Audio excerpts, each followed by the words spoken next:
Hello， 大家好，我是妙蛙种子王小米。今天的内容呢，我们来聊一聊大多数人好像都很抗拒的一个话题——谎言。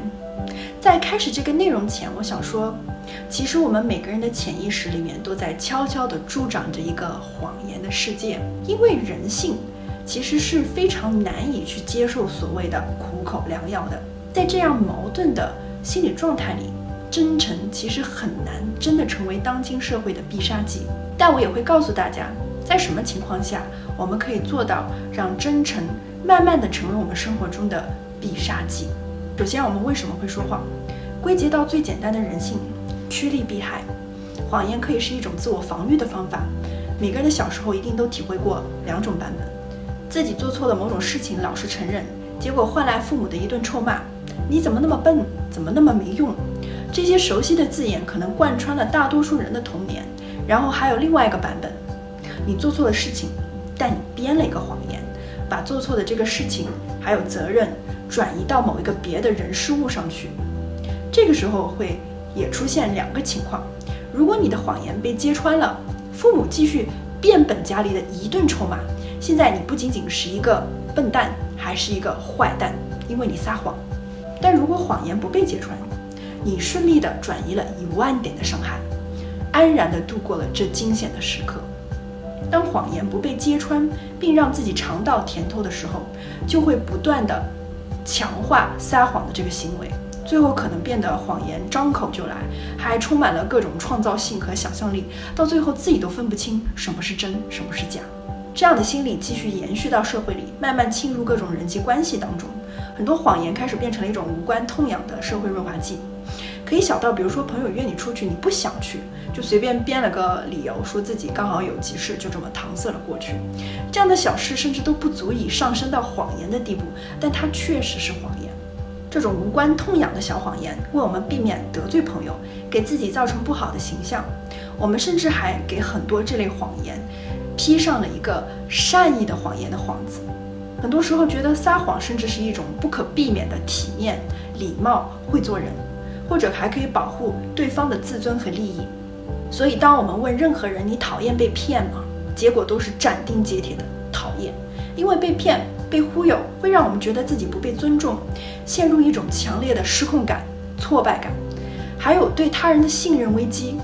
就好像小时候父母发现孩子骗了自己，第一个反应是：我怎么会教出你这么不诚实的孩子？你太让我失望了。父母对孩子失望的时候，其实是对自己失控感的失望和承认自己教育的失败。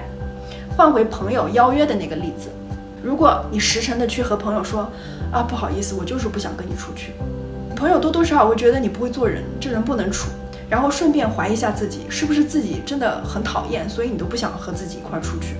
就这样，大大小小的谎言充斥我们的世界，因为未揭穿的谎言如同一块遮羞布一样，在某个时间段其实是保全了被骗者和欺骗者的利益的。谎言既然那么难以避免，是不是我们真的无法真诚的去生活、和人互动、链接？其实并不是。要做到完全真诚，需要2个法宝：无条件的接纳和健康的心理边界感。从之前的例子可以看出来，促成谎言的结局，归根究底是我们并没有办法接纳真相。如果孩子犯了错，比如说考试不及格，父母可以如其所示的接纳这个真相，并且只是把它当做一个事件来看待，而不上升到对孩子和对自己的自我价值的否定上，那么这个考试不及格，它就只是停留在了一个不及格的事件上面。但很多时候，这样一个在世俗的眼中很不光彩的事情，我们自动会把它上升到人格、能力和各方面附加的东西上面。父母觉得教出了蠢笨的孩子，孩子觉得自己很挫败，这样相互的负面情绪的投射，坐实了这个事情它就是一个惩罚。一旦被定性，人性趋利避害的那个开关就激活了。为了避害，谎言就变成了一个非常好用的工具。反正都要被惩罚、被骂，不如赌一把。如果谎言没有被揭穿，或许就可以粉饰太平。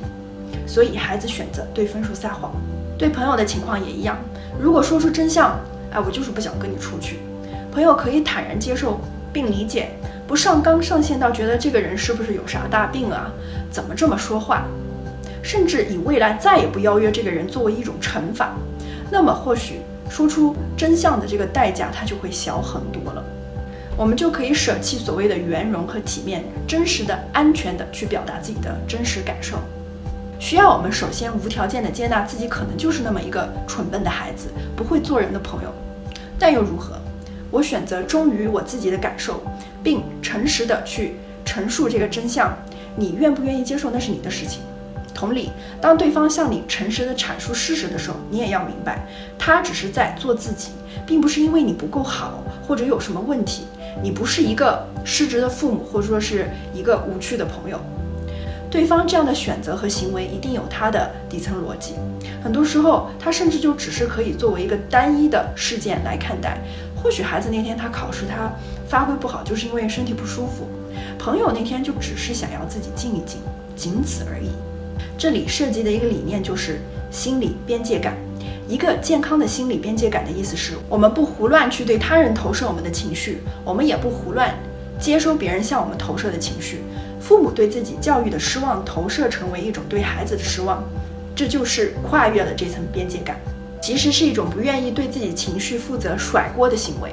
我们表达了真相之后，如果接收了朋友觉得自己是不是不够好，所以我们不愿意赴约的情绪，然后我们也开始觉得自己是一个很糟糕的朋友，开始觉得很愧疚，也是我们让自己的心理边界感被别人肆意践踏。我们每个人都只需要负责我们自己的情绪，别人需要照看好他们自己的情绪就可以了。当无条件的接纳和健康的心理边界感可以成立的时候，我们才能够真正的去接受真相。俗话说忠言逆耳，苦口婆心，很多时候真相往往并不是我们人性中的虚荣和尊严可以去完全承受得住的。真相往往只存在于真正心理强大的人之间，因为它首先需要我们去接纳自己的所有脆弱、不堪、不被世俗认可的部分，并且还可以继续有勇气的去忠于这个真实的自己，